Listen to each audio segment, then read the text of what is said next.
Bonjour, ici Christelle, bienvenue dans cette vidéo sur mon chemin vers Compostelle. Alors là je fais une petite pause forcée sous un chêne, regardez, merci petit chêne. Pause forcée parce que là il y a une grosse averse, aujourd'hui c'est rares averses selon Météo France, mais quand elles arrivent dans les Landes là elles sont bien corsées, pas des petites pluies. Donc j'ai fait le choix de m'abriter quelques instants sous cet arbre en attendant que l'averse passe plutôt que de me faire tremper. Et du coup j'en profite pour vous parler de mes chaussures, ça fait quelques jours qu'il faut que je fasse cette vidéo. Je suis hyper contrariée parce que figurez-vous que mes chaussures sont complètement foutues. Donc je vais devoir absolument en changer. Et ça pour le pèlerin c'est un petit peu compliqué parce que on part pas avec des chaussures neuves déjà sur Compostelle. Il faut avoir fait les chaussures à son pied, il faut ce qui s'appelle les casser.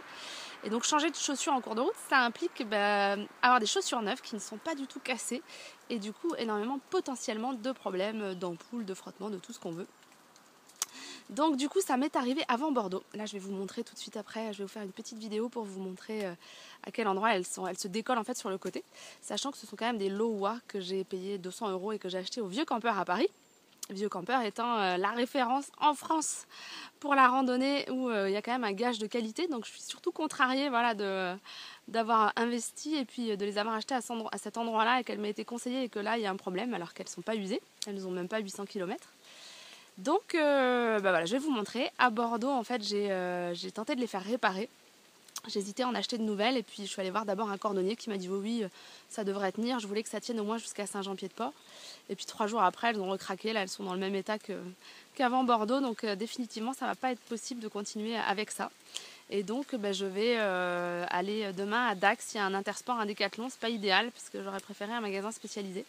Mais là, comme la pluie est annoncée, je suis pas sûre de pouvoir aller jusqu'à Saint-Jean-Pied-de-Port. Donc voilà, je vous montre tout de suite et puis je vous fais le bilan après. Je vous montre le problème de ma chaussure. Vous voyez, c'est des Lowa qui sont pas très usées, hein, parce qu'elles n'ont même pas 800 km. Et donc en fait, elles craquent sur le côté. Alors vous voyez ici, c'est complètement craqué. Ça a commencé là ça a été recollé par le cordonnier, ça recraque. Et puis du coup maintenant ça craque un peu partout. Vous voyez même ici et puis sur l'autre aussi. Il y a d'autres endroits où c'est en train de se décoller. Donc voilà, elles sont bonnes pour être changées. Donc suite de l'histoire sur mes chaussures. Donc je suis allée les changer à Dax il y a 2 jours. Et j'ai amené donc dans le magasin mes anciennes chaussures là qui sont toutes craquées pour demander si le vendeur avait une explication. Et il m'a posé la question comment je les entretenais. Donc je lui ai dit que je les nettoyais et que je les imperméabilisais. Mais il m'a dit ça vient de là. Bon, ça m'étonne. Ça vient de là. En fait, le cuir est une matière qui vit. Et du coup, si jamais entre l'humidité et la chaleur, c'est vrai qu'elles ont un peu connu l'humidité en Bretagne, il faut le dire, eh bien, si elles ne sont pas nourries, le cuir, en fait, en séchant, il tire et puis il se décolle de la semelle. Donc du coup, il m'a dit, voilà, c'est ça le problème, il faut les nourrir plus régulièrement. Et surtout pas de graisse animale si vous êtes concerné. Il m'a donné une super astuce qui lui venait des services techniques ou commerciaux de chez Lowa en direct. Et la meilleure chose pour nourrir les chaussures en cuir, en tout cas les chaussures de randonnée Lowa, ce serait la crème Nivea. La crème Nivea, donc d'en mettre régulièrement, idéalement toutes les semaines, et surtout si jamais il y a une alternance de pluie et de séchage, parce que c'est là où le cuir est le plus travaillé. Donc là, d'en mettre encore plus régulièrement dans ces cas-là, mais quand les chaussures sont sèches. Et donc j'ai acheté un gros pot bleu là-dessus de crème Nivea pour nourrir les chaussures, parce que en fait j'ai racheté les mêmes. Je suis tellement bien dedans, je me suis dit on va pas changer une équipe qui gagne, mis à part le fait qu'elles avaient craqué. D'ailleurs j'ai beaucoup hésité avec les nouvelles chaussures là qui sont en Gore-Tex, qui sont une espèce de mutant entre des chaussures de trail et des chaussures de rando. Le vendeur me disait que c'était très bien, mais j'avais tellement l'impression que ça ressemblait à des baskets que je me sentais pas en confiance, donc j'ai préféré prendre la sécurité, même si c'est un peu plus lourd et que c'est aussi un peu moins transpirant.